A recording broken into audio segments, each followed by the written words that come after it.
ਸ਼੍ਰੋਮਣੀ ਅਕਾਲੀ ਦਲ ਦੇ ਪ੍ਰਧਾਨ ਸੁਖਬੀਰ ਸਿੰਘ ਬਾਦਲ ਦੀ ਅਗਵਾਈ ਹੇਠ ਅਕਾਲੀ ਦਲ ਦੇ ਇੱਕ ਵਫਦ ਨੇ ਰਾਜ ਭਵਨ ਪਹੁੰਚ ਕੇ ਪੰਜਾਬ ਦੇ ਰਾਜਪਾਲ ਬਨਵਾਰੀ ਲਾਲ ਪੁਰੋਹਿਤ ਨੂੰ ਮੰਗ ਪੱਤਰ ਸੌਂਪ ਕੇ ਪੰਜਾਬ ਦੀ ਨਵੀਂ ਆਬਕਾਰੀ ਨੀਤੀ ਦੀ ਉੱਚ ਪੱਧਰੀ ਜਾਂਚ ਦੀ ਮੰਗ ਕੀਤੀ ਹੈ। ਸੁਖਬੀਰ ਬਾਦਲ ਨੇ ਦਾਅਵਾ ਕੀਤਾ ਹੈ ਕਿ ਕੁੱਲ 500 ਕਰੋੜ ਦਾ ਘੁਟਾਲਾ ਹੋਇਆ ਹੈ। ਜੇ ਦਿੱਲੀ ਵਿੱਚ ਇਸ ਸਬੰਧ ਵਿੱਚ ਕੇਸ ਚੱਲ ਸਕਦੇ ਆ ਤਾਂ ਪੰਜਾਬ ਦੇ ਵਿੱਚ ਕਿਉਂ ਨਹੀਂ, ਕਿਉਂਕਿ ਇਸ ਨੀਤੀ ਨੂੰ ਪੰਜਾਬ ਦੇ ਵਿਚਲੀ ਨੀਤੀ ਨੂੰ ਵੀ ਮਨੀਸ਼ ਸਿਸੋਦੀਆ ਦੇ ਦਿਮਾਗ ਦੇ ਨਾਲ ਹੀ ਇੱਥੇ ਲਾਗੂ ਕੀਤਾ ਗਿਆ ਹੈ। ਜਿਸ ਕੰਪਨੀ ਨੂੰ ਦਿੱਲੀ ਦੇ ਵਿੱਚ L1 ਲਾਇਸੈਂਸ ਦਿੱਤਾ ਗਿਆ ਸੀ ਉਸੇ ਕੰਪਨੀ ਨੂੰ ਹੀ ਕਹਿੰਦੇ ਪੰਜਾਬ ਦੇ ਵਿੱਚ ਲਾਇਸੈਂਸ ਦਿੱਤਾ ਗਿਆ। ਉਹਨਾਂ ਨੇ ਪੰਜਾਬ ਦੇ ਵਿੱਚ ਨਵੀਂ ਆਬਕਾਰੀ ਨੀਤੀ ਦੀ ਜਾਂਚ ED ਜਾਂ CBI ਤੋਂ ਕਰਵਾਏ ਜਾਣ ਦੀ ਮੰਗ ਕੀਤੀ ਹੈ।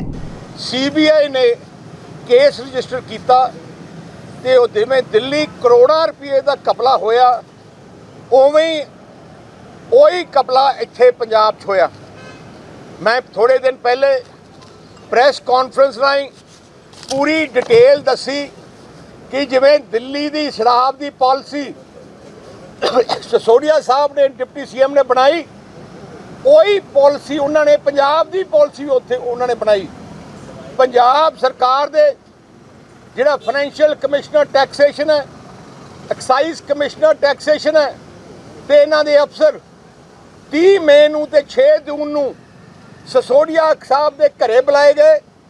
ਸਿਸੋਦੀਆ ਦੇ ਬਹਿਬਲ ਕਲਾਂ ਗੋਲੀकांड ਮਸਲੇ ਦੇ ਵਿੱਚ ਸਿੱਟ ਦੇ ਜਾਰੀ ਸਮਨ ਬਾਰੇ ਸੁਖਬੀਰ ਬਾਦਲ ਨੇ ਕਿਹਾ ਕਿ ਜਿੰਨੇ ਵੀ ਸਮਨ ਭੇਜੇ ਗਏ ਉਦੋਂ ਮੈਂ ਵਿਦੇਸ਼ ਦੇ ਵਿੱਚ ਸੀ, ਇਸ ਕਰਕੇ ਮੈਨੂੰ ਸਮਨ ਮਿਲੇ ਨਹੀਂ, ਪਰ ਮੈਂ ਜਾਂਚ ਵਿੱਚ ਸਹਿਯੋਗ ਦੇ ਲਈ ਤਿਆਰ ਹਾਂ।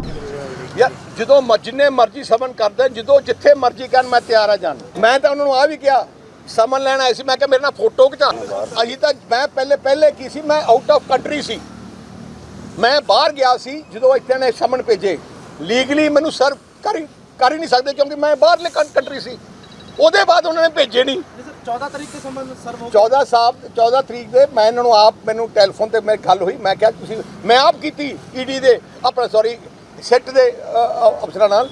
ਮੈਂ ਕਿਹਾ ਜੀ ਦੱਸੋ ਕਦੋਂ ਆਉਣਾ ਤੇ ਮੈਂ ਆਪ ਉਹਨੂੰ ਟੈਲੀਫੋਨ ਕੀਤਾ। ਅੱਜ 6 ਤਰੀਕ ਮੈਂ ਕਿ ਲਿਆਓ, ਸਾਨੂੰ ਕੋਈ ਡਰ ਦੀ ਲੋੜ ਨਹੀਂ। ਬੇਅਦਬੀ ਸੰਬੰਧੀ ਪੁੱਛੇ ਸਵਾਲ ਦੇ ਜਵਾਬ ਦੇ ਵਿੱਚ ਵੀ ਸੁਖਬੀਰ ਬਾਦਲ ਨੇ ਕਿਹਾ ਕਿ ਪਹਿਲਾਂ ਕਾਂਗਰਸ ਨੇ ਬੇਅਦਬੀ ਦੀ ਜਾਂਚ ਦੇ ਨਾਂ ਤੇ ਡਰਾਮਾ ਕੀਤਾ, ਹੁਣ ਆਪ ਸਰਕਾਰ ਕਰ ਰਹੀ ਹੈ। ਇਹਨਾਂ ਨੇ ਕਿਸੇ ਨੂੰ ਕੋਈ ਇਨਸਾਫ ਨਹੀਂ ਦੇਣਾ। ਪਰ ਨਾਲ ਹੀ ਸਵਾਲ ਵੀ ਉੱਠਦੇ ਨੇ ਕਿ ਅਕਾਲੀ ਦਲ ਨੇ ਫਿਰ ਇਨਸਾਫ ਕਿਉਂ ਨਹੀਂ ਦਿੱਤਾ। ਪਹਿਲੇ ਕਾਂਗਰਸ ਨੇ 5 ਸਾਲ ਡਰਾਮਾ ਕੀਤਾ ਬੇਅਦਬੀ ਦੇ ਨਾਂ ਤੇ, ਦੋਸ਼ੀਆਂ ਨੂੰ ਫੜਨ ਦੀ ਬਜਾਏ ਪੋਲੀਟੀਕਲ ਗੇਮ ਕੀਤੀ। ਹੁਣ ਆਪ ਕਰ ਰਹੀ ਹੈ, ਆਪਣੀਆਂ ਕਮਜ਼ੋਰੀਆਂ ਲੁਕਾਉਣ ਤੇ ਲੱਗੇ ਆ। ਅੰਨਾ ਹਜ਼ਾਰੇ ਦੇ ਕੇਜਰੀਵਾਲ ਤੇ ਲਾਏ ਇਲਜ਼ਾਮਾਂ ਬਾਰੇ ਬੋਲਦਿਆਂ ਸੁਖਬੀਰ ਬਾਦਲ ਨੇ ਕਿਹਾ ਕਿ ਜਿਹੜਾ ਬੰਦਾ ਆਪਣੇ ਗੁਰੂ ਦਾ ਸਨਮਾਨ ਨਹੀਂ ਕਰ ਸਕਦਾ ਉਸ ਤੋਂ ਹੋਰ ਕੀ ਉਮੀਦ ਕਰ ਸਕਦੇ ਹਾਂ। ਜੇ ਕੇਜਰੀਵਾਲ ਅੱਜ ਮੁੱਖ ਮੰਤਰੀ ਹੈ ਤਾਂ ਸਿਰਫ ਅੰਨਾ ਹਜ਼ਾਰੇ ਕਰਕੇ ਹੈ। ਕੇਜਰੀਵਾਲ ਤੇ ਇਸ ਦਾ ਗ੍ਰਹਿ ਮੰਤਰੀ ਸਿਸੋਦੀਆ ਦੋਵੇਂ ਹੁਣ ਜੇਲ੍ਹ ਜਾਣਗੇ, ਇਹ ਦਾਅਵਾ ਕੀਤਾ ਸੁਖਬੀਰ ਬਾਦਲ ਨੇ। ਕੇਜਰੀਵਾਲ ਜੇ ਅੱਜ ਦਿੱਲੀ ਦਾ ਮੁੱਖ ਮੰਤਰੀ ਹੈ ਅੰਨਾ ਹਜ਼ਾਰੇ ਜੀ ਕਰਕੇ ਹੈ। ਜਿਹੜਾ ਬੰਦਾ ਆਪਣੇ ਗੁਰੂ ਦੀ ਆਦਰ ਨਹੀਂ ਕਰਦਾ, ਸਤਿਕਾਰ ਨਹੀਂ ਕਰਦਾ, ਉਹ ਤੋਂ ਘਟੀਆ ਬੰਦਾ ਕੋਈ ਨਹੀਂ ਹੁੰਦਾ। ਸੁਖਬੀਰ ਸਿੰਘ ਬਾਦਲ ਦੀ ਧਰਮ ਪਤਨੀ ਅਤੇ ਅਕਾਲੀ ਦਲ ਦੀ ਲੋਕ ਸਭਾ ਮੈਂਬਰ ਹਰਸਿਮਰਤ ਕੌਰ ਬਾਦਲ ਨੇ ਵੀ ਪੰਜਾਬ ਦੀ ਸ਼ਰਾਬ ਨੀਤੀ ਨੂੰ ਲੈ ਕੇ ਸਰਕਾਰ ਨੂੰ ਘੇਰਿਆ ਹੈ। ਹਰਸਿਮਰਤ ਬਾਦਲ ਨੇ ਦਿੱਲੀ ਸਰਕਾਰ ਦੀ ਗੱਲ ਕਰਦਿਆਂ ਕਿਹਾ ਕਿ ਦਿੱਲੀ ਸਰਕਾਰ ਨੇ ਸ਼ਰਾਬ ਵਿੱਚ ਵੱਡੇ ਘੁਟਾਲੇ ਕੀਤੇ ਨੇ। ਦਿੱਲੀ ਦੇ ਉਪ ਮੁੱਖ ਮੰਤਰੀ ਸਮੇਤ ਇਹਨਾਂ ਦੇ ਅਧਿਕਾਰੀਆਂ ਤੇ ਮਾਮਲੇ ਦਰਜ ਹੋਏ। ਚੀਫ ਸੈਕਟਰੀ ਨੇ ਇਹਨਾਂ ਤੇ ਦੋਸ਼ ਲਾਏ ਨੇ ਅਤੇ ਇਹਨਾਂ ਨੇ ਦਿੱਲੀ ਵਿੱਚ ਆਪਣੇ 2 ਚਹੇਤਿਆਂ ਨੂੰ ਸ਼ਰਾਬ ਵੇਚ ਕੇ ਪੂਰੇ ਪੈਸੇ ਕਮਾਏ ਨੇ। ਦਿੱਲੀ ਦੇ ਵਾਰਡਾਂ ਦੇ ਵਿੱਚ ਇੱਕ ਠੇਕਾ ਹੁੰਦਾ ਸੀ, ਪਰ ਹੁਣ ਇਹਨਾਂ ਨੇ 4 ਠੇਕੇ ਖੁਲਵਾ ਦਿੱਤੇ, ਜਦਕਿ ਇੱਥੋਂ ਤੱਕ ਕਿ ਬੀਬੀਆਂ ਦੇ ਲਈ ਵੱਖਰੇ ਠੇਕੇ ਇਸ ਸਰਕਾਰ ਨੇ ਖੁਲਵਾ ਦਿੱਤੇ ਨੇ। ਹਰਸਿਮਰਤ ਕੌਰ ਬਾਦਲ ਨੇ ਇਹ ਵੀ ਕਿਹਾ ਕਿ ਕੇਜਰੀਵਾਲ ਦੇ ਇਹਨਾਂ ਚਹੇਤਿਆਂ ਨੇ ਦਿੱਲੀ ਦੇ ਲੋਕਾਂ ਨੂੰ ਸ਼ਰਾਬ ਦੀ ਇੱਕ ਬੋਤਲ ਦੇ ਨਾਲ ਇੱਕ ਫ੍ਰੀ ਕਰਕੇ ਸ਼ਰਾਬੀ ਬਣਾ ਦਿੱਤਾ। ਲੋਕਾਂ ਦੇ ਘਰਾਂ ਵਿੱਚ ਕਲੇਸ਼ ਪਾ ਕੇ ਇਹ ਪੈਸੇ ਕਮਾ ਰਹੇ ਨੇ ਤੇ ਉਹਨਾਂ ਪੈਸਿਆਂ ਦੇ ਨਾਲ ਹੀ ਇਹਨਾਂ ਨੇ ਪੰਜਾਬ ਦੇ ਵਿੱਚ ਪ੍ਰਚਾਰ ਕੀਤਾ ਤੇ ਉਹੀ ਠੇਕੇਦਾਰ ਚਹੇਤਿਆਂ ਨੇ ਪੰਜਾਬ 'ਚ ਸਰਕਾਰ ਬਣਨ ਤੇ ਪੰਜਾਬ ਦੇ ਵਿੱਚ ਪਾਲਿਸੀ ਲਾਗੂ ਕਰ ਦਿੱਤੀ।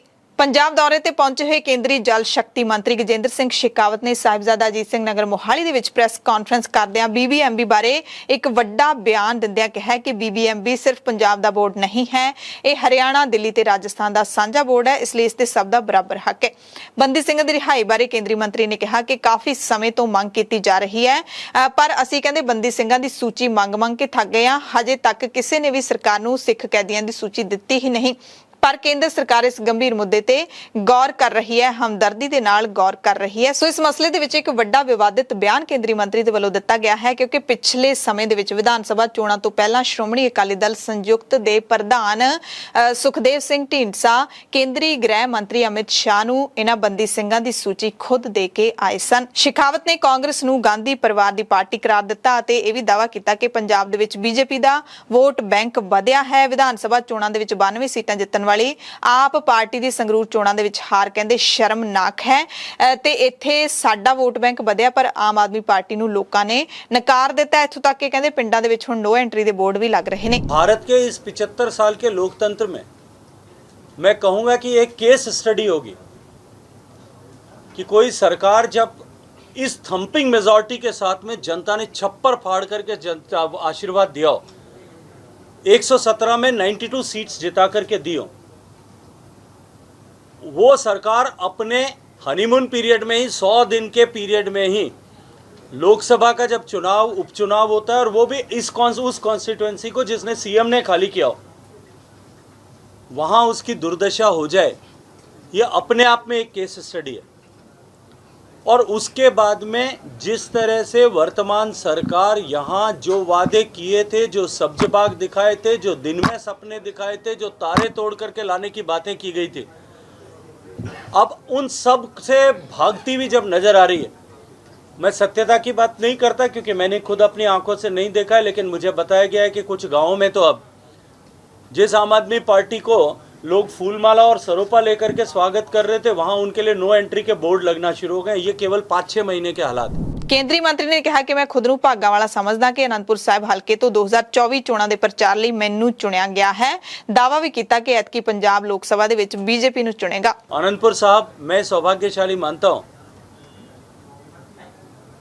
कि मुझे उस क्षेत्र में काम करने के लिए विशेष रूप से जो है पार्टी की तरफ से निर्देशित किया गया है, और उसके चलते जो पहला प्रवास 2024 तक अनेक बार आप सब लोगों से मिलना होगा, उसके चलते मैं आज आप लोगों के बीच में आया हूं। कल हमने अपने काम का प्रारंभ शुभारंभ जो है ऐतिहासिक गुरुद्वारे जो गुरु हरराय जी ने स्थापित किया था, उनके इतिहास के साथ में जुड़ा है। गुरुद्वारा श्री अंब साहिब जी, वहाँ से हमने मत्था टेक करके अपना प्रयाण प्रारंभ किया है, और इस संकल्प के साथ में प्रयाण प्रारंभ किया है कि अब के बार 2024 के चुनाव में हम भारतीय जनता पार्टी का कमल आनंदपुर साहब से खिलाएंगे, और वो जो यात्रा प्रारंभ होगी वो 2027 में भारतीय जनता पार्टी की सरकार बना करके समाप्त होगी।